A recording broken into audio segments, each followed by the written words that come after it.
Вы встречаете где-то бродягу вечерком, даете ему монетку, как оно где-то нетрудно представить. Вы идете домой, купили что-то, собираетесь спать. Вы ему говорите так по привычке: доброй ночи. Так вот, а потом думаете, понимаете, что в ваших устах эти слова чуть издевательские. В лучшем случае где-нибудь в коллекторе он заснет, если найдет там место свободное, а в худшем бог знает где. Так вот, и вот этому бродяге, герой, это бродяга, тот самый вчерашний юноша, вот это начинается цикл песни «Доброй ночи». И по отношению к нему, к его положению, чуть довольно издевательски. Какая добрая ночь, дай бог где-нибудь вообще уснуть. Правда, там полегче, это не наша зима. Сейчас в столице зимних Олимпийских игр, в городе Ванкувере, целых плюс 10 градусов. Настоящая канадская северная зима. Чем они думали, когда берут год, неизвестно. Так вот, но все-таки там вот в Австрии 1-2 градуса плюс в это время. Для них, конечно, холод, и для нас чуть ли не лето. На земле в любом случае не поспишь. И кончается песней, тоже довольно странная и мрачная, называется она «Шарманщик». Ну, шарманщик русский перевод, по-немецки «Das Lehrmann». Ну, тот просит, крутит. Шарманщик вообще не музыкальное название, чтобы знали. Тот, кто играет на шарманке. А почему шарманка называется? Кто-нибудь знает? Так вот. Да, все правильно. Самое забавное, в русском языке много таких удивительных слов. Так вот, разумеется, и по-французски инструмент называется иначе, и человек-исполнитель. Все дело в том, что когда французы к нам пришли в 1812 году, вот, то русские мужики и бабы и народ замели, что они говорят: шарами, шарами, о, шарман, чудесно, прелестно. Они прозвали французов шарманщиками. То есть те, кто говорит ими шарами. Мон шарами. Ну и потом, поскольку первые игроки на этом инструменте были из Франции, в России, то их называли шарманщиками. Хотя к музыке, к музыкальному инструменту никакого отношения не имеет. Вот такая ирония языка. Так вот, почему шарманщик, спросите вы, сразу забегая вперед? А потому что стать шарманщиком означало упасть на самое дно социальной лестницы. Дальше только буквально открытое попрошайничество. Сами понимаете, чтобы играть на шарманке, ни ума, ни таланта, ни слуха не надо. Крути ручку и все. И тебе кладут денежки. И этим зарабатывали деньги люди, которые ничто не могли делать. Там увечные, калеки и все такое. Так, чтобы вы знали, это у нас в стране сейчас свобода, а раньше было строго, и в России, а в Европе тем более. Нельзя было просить подаяние, можно было только торговать. Вот сидит человек, бедный, перед ним пара шнурков, и наказана цена, он их продает. Вы кладете там, может быть, шиллинг или флорин, они стоят 10 раз меньше. Вы понимаете, для чего вы кладете? Он понимает. Но он хотя бы... И берет шнурки, он официально торгует, он не просит милостыню. Если не было бы шнурков, его полиция бы арестовала за то, что он просит подаяние. Так вот. Вот поэтому для героя последняя ступенька — это не просить подаяние, это вот на шарманке играть. Все. И это его ждет впереди, он понимает, что это крайний путь, а дальше уже некуда. Вот такой конец ждет героя. Поэтому очень мрачный цикл. Но чем еще необычен этот цикл? Итак, здесь много, понятно, образов лирических, но лирика здесь другая. Там очень много было светлой, восторженной, радостной. Были надежды, была любовь, пока до серединки цикла. А здесь этого нет. Поэтому лирика здесь скорбная и лирическая. Отчаянная, тоскливая. Так. Второе. Как ни странно, и в этом цикле есть лирика и светлая. Почему? Да потому что, когда нам плохо, мы живем, к счастью для нас, не только тем, что сейчас, сию минуту, а тем, что было. Мы живем прошлым, воспоминаниями. Вот он вспоминает. Вот зимой мы что вспоминаем? Лето. Как хорошо было летом. Солнышко светило, тепло. Идешь по улице, травка зеленеет справа, а теперь там кусок грубого снега, так герой вспоминает. Что какое-то время назад он был полон сил, были деньги, были надежды, был там дом, была любовь, все, а теперь этого нет. И он вспоминает, когда это на что-то чуть легче, теплее, светлее. Вот тогда в песнях появляется эта радость, эта теплота. И тогда же в песнях появляется музыка, рисующая природу, пейзаж, но не зимний сейчас, унылую, мрачную, а то, какое было лето. Вот ветерок пронесся, зашелестел листьями деревьев. Вот такой воский легкий запах пронесся, приятный, меда. Вот все это вспоминает. Вспоминает, понимает, что это прошло и никогда не будет. Нет, лето вернется, но того счастья, радости не будет. Поэтому опять настоящее, все безнадежно, все мрачно. Так, ну вот такие, в кавычках, веселые песни. Он сыграл и спел друзьям, они произвели сильные впечатления, ну, во-первых, и мощи музыки, и тем, какие чувства.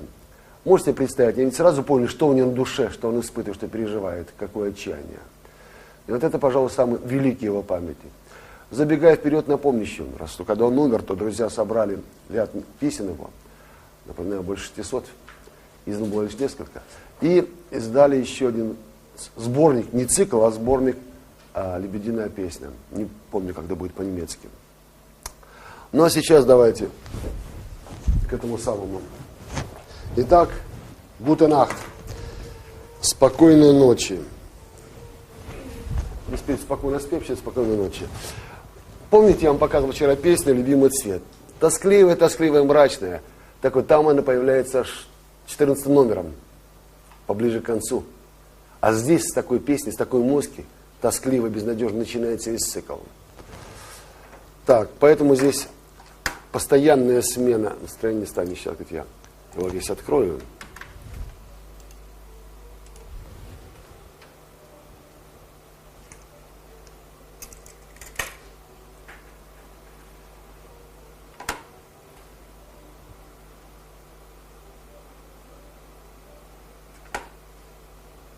Так, ну, открылся, молодец. Gute Nacht. А теперь несколько подробностей. Итак, как создается вот это мрачное ощущение? Да, медленное движение, равномерный ритм, повтор аккордов, репетиция аккордов. Долгое время бас не меняется, ощущение, что гармония застыла. Что передать эту горечь, отчаяние, он использует еще такое средство. Диссонанс, возникающий между аккордами и басом. И постоянно сползающая, падающая мелодия, как падают чувства. И нежные акценты, фортиссимо и субитопиано.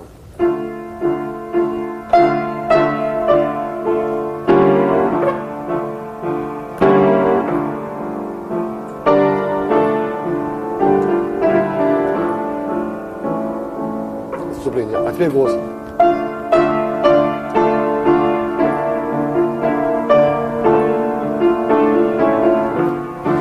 Чужим сюда пришел я, чужим покину край.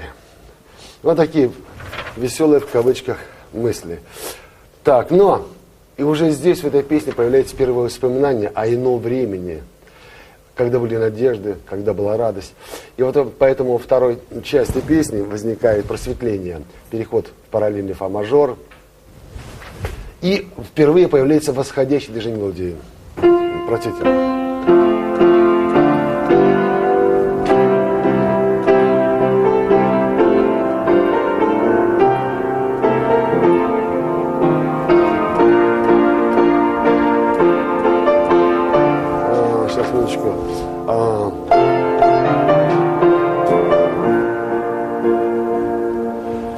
И, увы, опять отчаянные фразы фортепиано.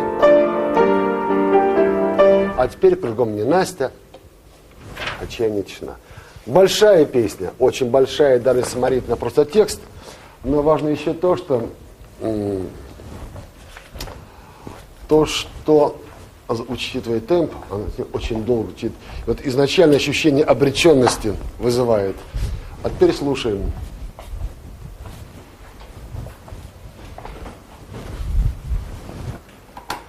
Итак, Gute Nacht.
Вот так грустно, печально, безысходно дальше. Великая песня.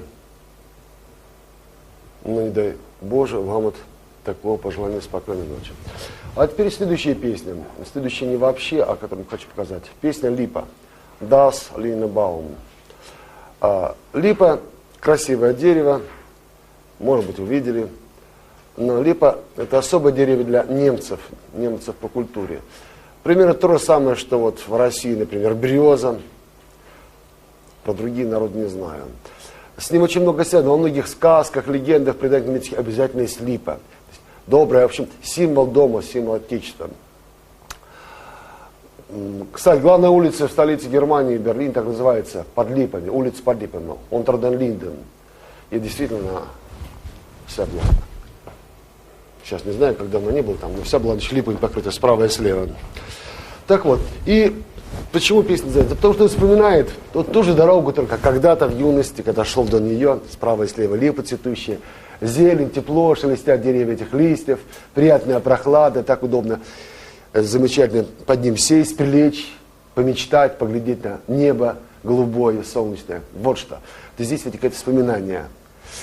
Вот. И здесь же возникает первый контраст с тем, что вот сегодня здесь. Я испытал такой шок иногда. То есть один раз, когда впервые оказался зимой в южном городе, где бывал летом, и вот много деревьев, зелень, листа, и вдруг все это голое, черное и мертвое, эти деревья. У нас-то не покрыты хвоей, поэтому остаются, а там-то они голыми делаются. Думаю, боже мой, как это ужасно выглядит. Лучше это никогда не видеть зимой, только летом. Так вот, примерно то же самое испытывает он, когда видит эту мертвую липу, почерневшую, покрытую снегом. Нет ничего того. В этой песне особенно много изобразительств, вообще в песнях подобного рода. И Шуберт находит новые приемы, которые потом будут использовать другие композиторы романтики, Мендельсон, Шопен, Лист, Шуман, чтобы передать природу. Музыкой инструментов, но в меньшей степени голоса, можно передать те явления в природе, которые сами производят звуки. Но деревья слабо шелестят, когда ветер набегает на них. Птички поют, понятно. Так вот он это и передают, и находит приемы. Сейчас, кое-что покажу. И поэтому здесь в партии фортепиано и изобразительно, и выразительно. В зависимости от того, о чем поется. Так, здесь все листики. Странное ощущение. Да, все. Интерлинбаум. Так вот, вступление здесь, это и есть воплощение порыва ветерка, который обдувает листики.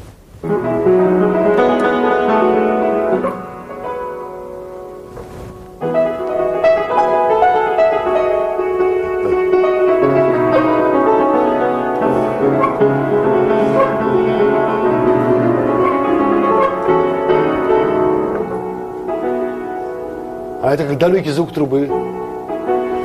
И далее у входа в город Липа, под ней бежит ручей. Тот самый ручей, который сопровождал в юности. Вот эта мелодия, она сделана нарочно в духе немецких песен. Народных, очень простая и безвкусная.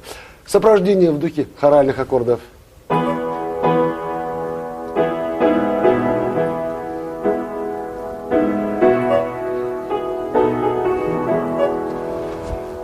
Так. И вот он вспоминает, что у входа в город Липа, я часто сладко грезил в тени ветвей и так далее, и так далее. Вспомнил, и вот окунулся в настоящее. И теперь музыка вступления становится уже маленькими фортепианными интерлюдиями, которые прослаивают каждый новый раздел, новую часть, и напоминает о горьком прошлом. И уже звучит печальная музыка.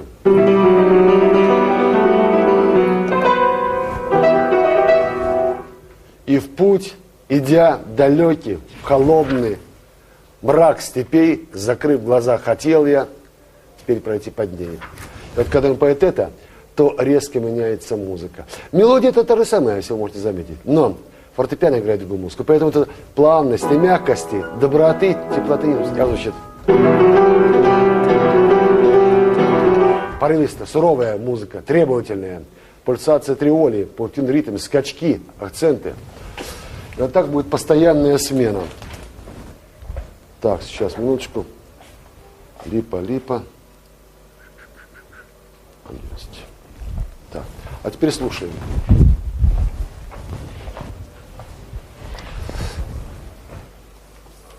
Так.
Так, а теперь песня тоже с названием, которая воспринимается как ирония, а может даже как насмешка.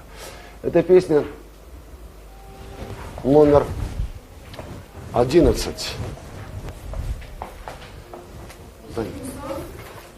Да, совершенно верно, «Весенний сон». Опять, это музыка, это песня, в которой соединяется настоящее и прошлое. Настоящее, понятно, ужасное, прошлое, светлое, голубое, прекрасное и так далее. И заметьте, не просто липа, а весенний сон, время, которое кажется наиболее волшебным, чарующим, замечательным, привлекательным, когда расцветает и природа, и душа внутри нас. Так вот и здесь. Это самая светлая, самая поэтичная песня, но и самая мрачная. Почему? Потому что чем больше герой вспоминает о прошлом, вспоминает эти картины, тем ему ужаснее кажется его настоящее. Поэтому возникает еще более мощный контраст в песне Липа между сегодняшним и прошлым. Кстати, вот еще. Я там говорил о романтизме, но все сразу не скажешь. Сейчас одну вещь хочу вам сказать. А романтизм, в чем суть романтизма? В конфликте вообще-то между настоящим и несуществующим. Между тем, что есть, и тем, что хотелось бы. Так, между сущим и мечтаемым, как сказал философ. Вот почему к романтике с такой готовностью стремлялись либо в прошлое, либо в будущее мечтали, но отвергали настоящее. Оно было для них ужасным. Либо в прошлое, повторяю, либо в далекие экзотические страны, земли. Почему так много еще экзотики далекой среди них романтиков. В поэзии, в прозе. Такие вот вещи. И вот в этом смысле герой Шуберта типичный герой. Ведь он не принимает то, что здесь сейчас. И никогда не примет. Все в будущем может быть. Или в прошлом. Но не сейчас и не здесь. Так, здесь тоже великолепная звукопередача, партия инструментов. И музыка особенно легкая, нежная, воздушная, полетная.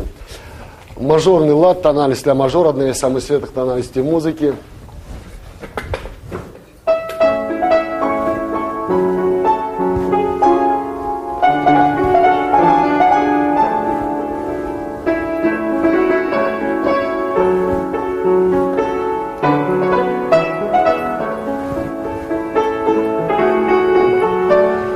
Легкая, нежная мелодия. Но до слов и птичек не слышался хор. Да, весной птички поют. Есть такое обычай у них странное. И вот резкая смена. После этого плавное движение, быстро. Смена лада, смена тональности. Исчезает пульсация вот этих арпеджиат, фортепиано, отрывистые аккорды. Все изменилось. Почему? Вот как бывает в сказках, 12 часов пробило, и все решительно стало другим. Вот так и здесь. Пропел петух внезапно, он сладкий сон прорвал. И сразу. Вот это всего-навсего октавная трелла, блестящее пение, выкрик петуха передает. Дальше.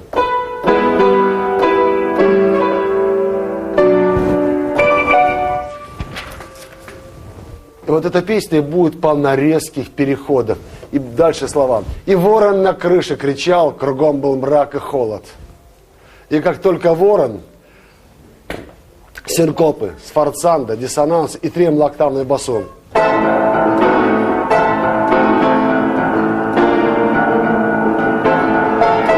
Жесткие диссонансы. И опять душа пытается убежать в прошлое, возвратить то состояние. И опять робко и тихо.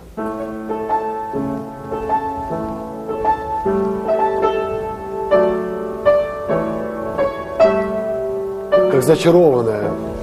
И вот так много-много раз. Так вот, таких переходов, таких неожиданных смен состояния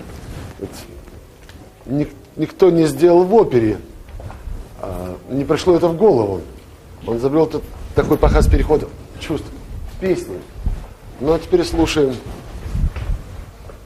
«Весенний сон». Фрюлингштраум. Стоп. Это что за? Извините. Не доехал.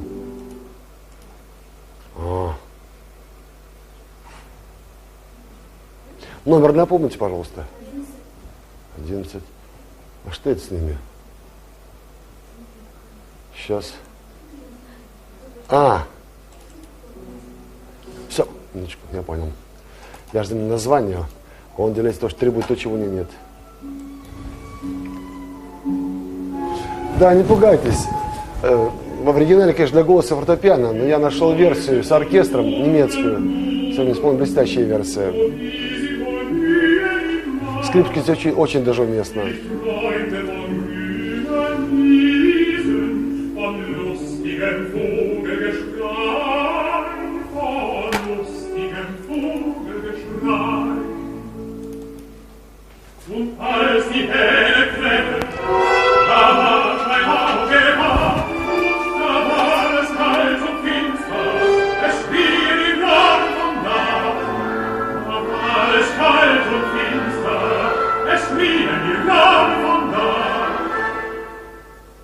И опять. Поет Ханс Петер Блохвиц. Вот. И современный ансамбль Ханс Зандер, дирижер. Запись 95-го года.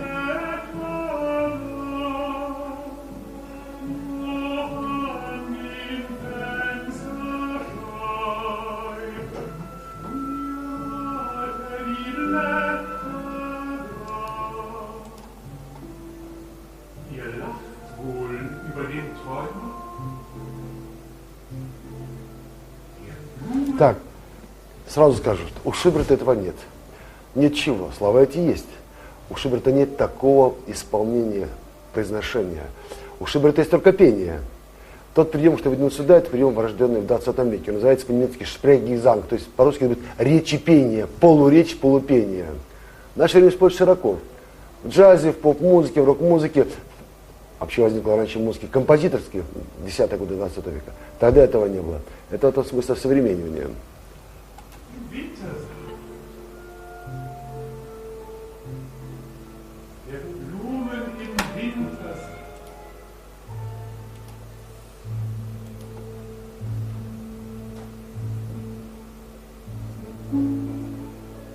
И опять.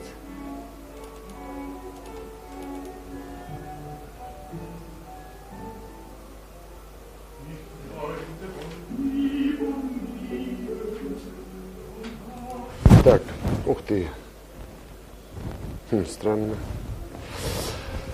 Так, господа, время все меньше и меньше. Идем дальше.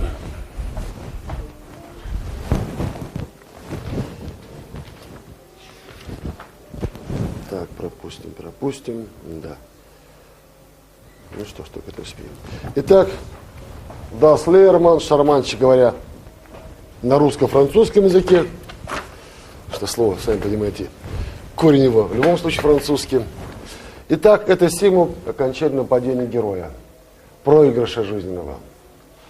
И вот эта песня, это по сути сценка, это портрет, во-первых, сейчас того шарманщика, что вот на дороге, и воображаемый портрет себя, каким он станет скоро, если же не будет складываться дальше, она так и будет складываться. Вот он видит себя, по сути, через несколько лет. Грязный, опустившийся, трясущимися руками, вот такую жуткую картину. Поэтому здесь, конечно, в этой песне тоже мрак и хлад. Но чем еще песня необычная? Ведь здесь же портрет как бы музыканта, хотя шарманщик сам какой музыкант, но все-таки на музыкальном инструменте. Поэтому, чтобы сделать такой портрет, Шуберт сделал впервые в истории вот что. Это, по сути, музыкальный портрет, и он сделал стилизацию звучания музыкального инструмента. Заставил фортепиано звучать, так как звучит шарманка. Шарманочную музыку играть. Вы сразу представляете себе, именно шарманщик, не бродячего скрипача или кого-то еще. Потом так будут делать многие музыканты, но впервые это сделал именно Шуберт. Потом будет много заподражаний, например, музыкальным табакеркам, родственницам шарманки, заводным автоматам, которые появились в 19 веке, в трактирах стояли, может, видели, такие большие колесики вращаются. Все это будет потом, первый сделал Шуберт. Вот такую стилизацию под не конкретного композитора, не под конкретное произведение, а под звучание определенного инструмента. Чем еще шарманка людей поражала? Только тем, что наш же человек не прикасается, она играет. А тем, что звучание было не настоящее, не человеческое. Это как, знаете, ты играешь на MIDI-клавиатуре. Все играет правильно, вернее, пусть даже она играет. Нет живости и теплоты. Почему? Нет маленьких милых человеческих ошибок. Идеальная точность интонирования, идеальная точность ритма. Человек играет неправильно. В этом его слабость, в этом его сила. Это человеческая музыка. Так вот, музыка шарманки механическая. Все точно, все выверено. Вот этот механицизм и почувствовал Шуберт и верно передал. И потом так будут делать многие музыканты. Кроме того, шарманка обладает, вернее, музыка шарманки еще имеет некоторые особенности. Это всегда один и тот же тянущийся звук басу. Либо один звук, либо два звука параллельных. Квинта, тоническая, бурдон так называемый, который идет от народных волынок. Это повторяющиеся мелодические фразы с неизменным ритмом. Это одни и те же каденции. Она довольно примитивная, но в кинокартинах, наверное, слышали шарманку. Так вот все это он впервые передал музыкальным произведениям. Такая вот находка. И это составляет музыку вступления.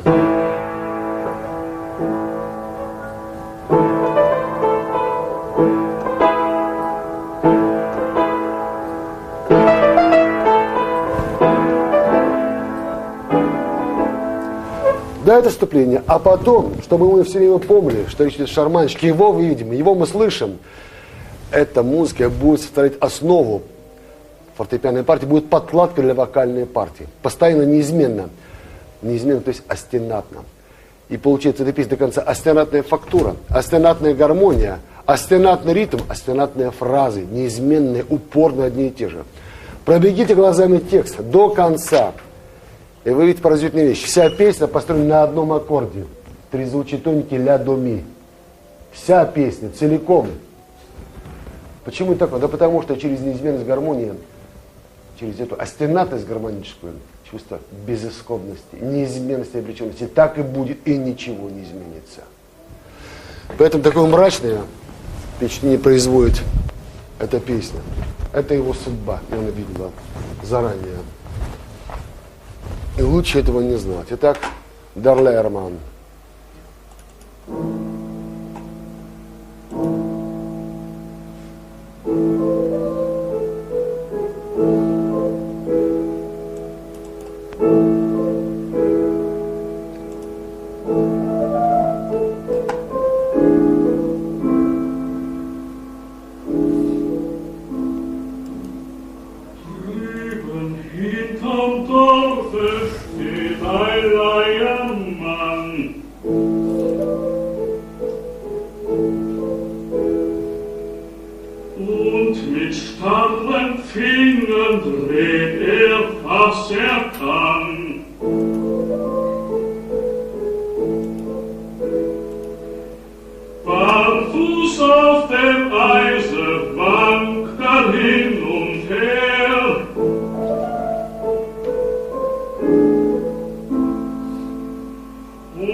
До конца. Вот заметьте, чем отлитой песни от спокойной спи, простите, от липа, весенний сон, там есть хотя бы чередование вот этого мрака, безысходности, печали, отчаяния с надеждой, с прекрасными сладкими воспоминаниями, которые как-то жизнь облегчает. Здесь этого нет, потому что это конец, герой понимает. Вот такая мрачная поэзия. Так, кстати, вообще-то, кроме упомянутых мной Гёте и Рейхштаба, он писал на стихи Шиллера, потому что ни один нормальный немецкий музыкант не мог пройти мимо этой великой поэзии. Следующий после Гёте великий немецкий поэт, конечно. Так, и еще. Уже в более поздние годы появляются такие шедевры, ну и как Форель, мелодию, которую взял, вставил в квинтет, я назвал Форелин квинтет. Странник, Вандерер по-немецки. Вот, или знаменитая песня Серенада, Аве Мария, вот такие вот шедевры, великие песни. Вот сейчас я вам покажу. Ага. Аве Марию в исполнении одного великого певца, давно умершего в молодом возрасте. Так. Был такой певец американский, итальянского происхождения. Звали его Марио Ланца. Потрясающий тенор.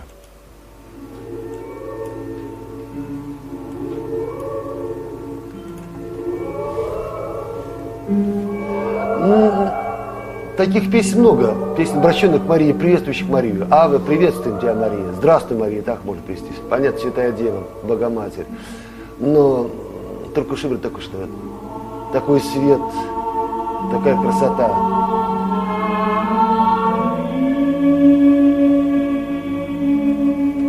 И с тех пор и сотни певцов исполняли и записали. Есть потрясающие версии. Здесь вот видите, с хором женским.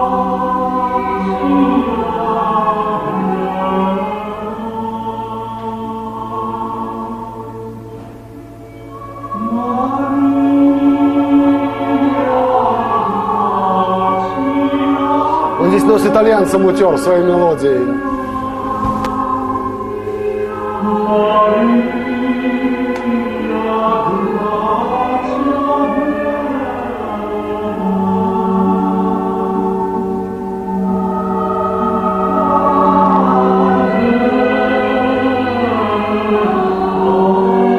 Или вот его легендарная серенада. О боже, кто это? Ну ладно, пусть поет. Не та версия, что ждал. Тут оркестр и хор.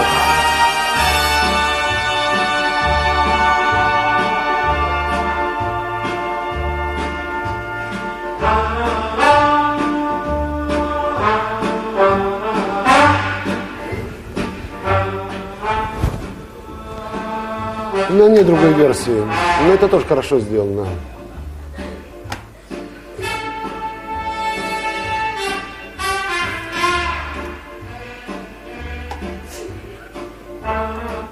Какие вы смешливые девушки.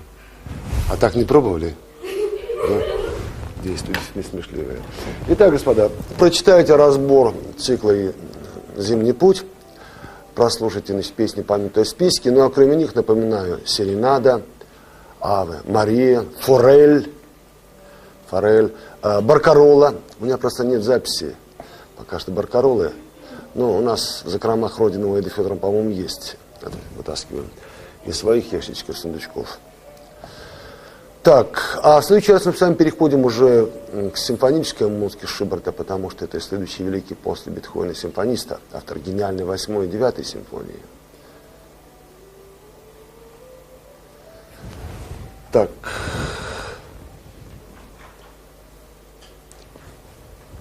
Сейчас, минуточку. Я хотел...